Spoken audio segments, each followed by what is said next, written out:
Lita sanakhulupirire zimene maso ake amaona. Manja ake anali akunjenjemera, khadi ya ukwati ili m'manjamo. Zoona Kelvin akupanga ukwati ndi wina mmene ndamuvutikira ineyo. Uku kunali kudziyankhulira kwa Lita, samamvetsetsa zimene zikuchitika. Ndikulota kodi? Uku akudzigwedeza, kuzimenya m'mutu kuti mwina adzidzimuke. Koma ayi ndithu zinali zikuchitika, sadalinso maloto ayi. Adakanika kudzigwira. Nthawi yomweyo adatulutsa foni yake ndi kumuyimbira Kelvin.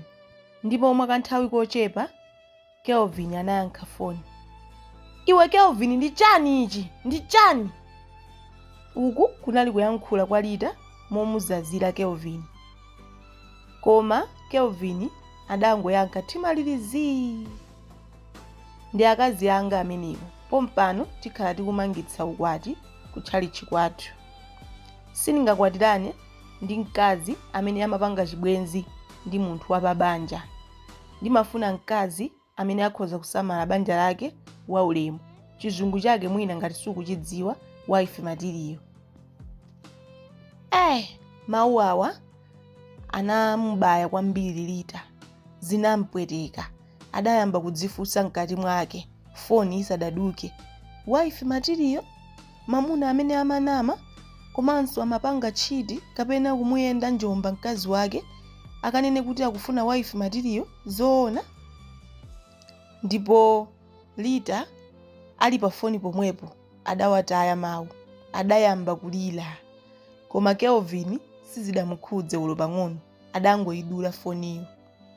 Apa mpamene Lita adazindikira kuti chake panalibe, ndipo Kelvin adaumitsa ndithu mtima wake. Pamene Kelvin adali busy ndi mkazi winayo komanso apabanja kukonzekera za ukwati, kumbaliku Lita adadzitsekera mnyumba mwake, shopu adasiya kutsegula ndi kumangolira, kukumbukira masiku achikondi chawo ndi Kelvin. Ndipo sadayembekeze kuti zikhoza kuthera motere. Akubanja kwa Kelvin komanso kwa mkazi amene amakwatidwayo adali pa chisangalalo choopsa. Ndipo Kelvin amachita kukhala ngati kuti Lita sakumudziwa kapena palibe chilichonse chimene iye wamupanga Lita. Zimangokhala ngati kuti wayambanso moyo wina watsopano, ndipo ndi munthu wosinthikiratu amene akufuna kukwatira koyamba. Adali ndi chisangalalo chachikulu. Tsiku la ukwati litafika, Lita adadzuka mawa kwambiri popeza kuti amakanika kugona. Adakhala pa bedi lake ndi kuyamba kulingalira. Atasinkhasinkha mu mtima mwake, adaganiza zopita ku ukwatiko. Ndipo adasamba nthawi yabwino ndi kuvala diresi lake lokongola. Ndipo nthawi itafika yodalitsa ukwatiwo, Lita adakhala nawo mchigulugulu ngati akubanja. Ndipo akwati adayamba kulowa. Lita sadagwedezeke, sadapange manyukunyuku, adangokhala pansi phee. Akwati onse atafika kutsogolo, mbusa adalitaya funso kumpingo komanso kwa anthu onse amene adali pamalopo. Kodi alipo wina amene sakuvomereza kuti awiriwa tsiku la lero akhale mayi komanso bambo? Mpingo wonse udakhala zii, kuphatikiza akuchimuna ndi akuchikazi. Lita adangodzuka mwadzidzidzi. Ina ndilipo pano, ndili ndi umboni wokwanira komanso zithunzi zochuluka za mkwatiyo, ndipo ndikutsutsa kuti awiriwa apange ukwati tsiku la lero. Ndipo mbusayo adamuyang'ana Lita mwachidwi kuphatikizapo ndi anthu onse. Apa nkuti akuyenda kuchoka ku mpando umene anakhala akupita kutsogolo. Ndipo mkazi amene amapanga ukwati ndi Kelvin adatutumuka. Zidamuchititsa mantha. Anali wodabwa popeza kuti Kelvin sadamufotokozere nkhani ina iliyonse ya Lita. Ndipo Kelvin adatutumuka. Sadayembekeze kuti Lita akhoza kufika poterepa. Apa nkuti Lita akuyankhula koma ali kuyenda kupita kutsogolo kumene kunali akwati ndi abusa. Ndipo mu mpingomu munakhala chete kudikirira kuti abusa apangapo chani. Ndipo mtumiki wa Mulungu adaona zithunzi zimene Rita anali nazo ndi maumboni ochuluka amene adabweretsa mu foni mwake, mameseji ndi zina zotero, adaona kuti sikudali koyenera kuti apitirize kudalitsa ukwatiwu asadakonze nkhani imene Rita adayibweretsa paguwapo. Uku kudali kusokonekera kwa ukwati wa Kelvin. Ndipo mkazi wokwatibwayo adatuluka panja akulira, adatengana ndi makolo ake ndi kunenetsa kuti sakufunanso kukwatirana ndi Kelvin.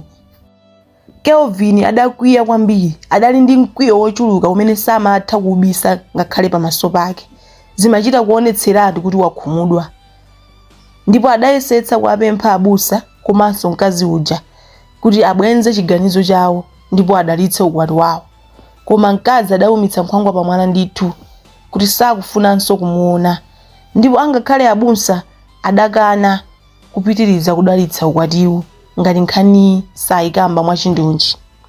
Rita atafika ku nyumba adalingalira zomwe iye wampanga Kelvin.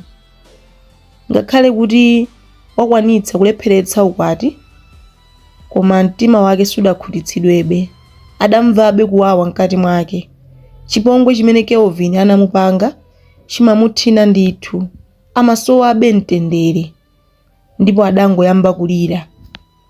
Atangotsegula foni yake adapeza mameseji ambirimbiri anthu akungokamba za mmene ukwati walepherera, ndipo izi zidawonjezera kuyipitsa mbiri ya Rita muderali. Adaoneka ngati munthu wosokoneza kwambiri, ndipo adayamba kulingalira za chiganizo chake kuti mwina adalakwitsa, adakangozisiya nkumusiya Kelvin apitirize ukwati wake ndi kuyambiranso moyo wina. Kumbali kunkuti Kelvin atalandira meseji ochokera kuntchito kwake kuti ayambe wayima ntchito kwa mwezi, kuopa kuti angaononge mbiri ya banki. Ichi chidali chiyambi chakuonongeka kwa moyo wa Kelvin, popeza kuti akubankiwa sadaliso ndi malingaliro omubwezeretsa iye pa ntchito. Kodi mukuganiza kuti chimene adapanga Rita kukalepheretsa ukwatiwu adakhoza kapena adalakwitsa? Nanga Kelvin, popeza kuti amamunamiza Rita kuti adzamukwatira, akungofuna asiyane kaye ndi mkazi wake, mwana angokula pang'ono, kenako nkupezeka kuti akukakwatirana ndi munthu wina, adapanga choyenera kapena nayenso adalakwitsa? Lembani makomenti anu timve mmene mukuganizira. Zikomo.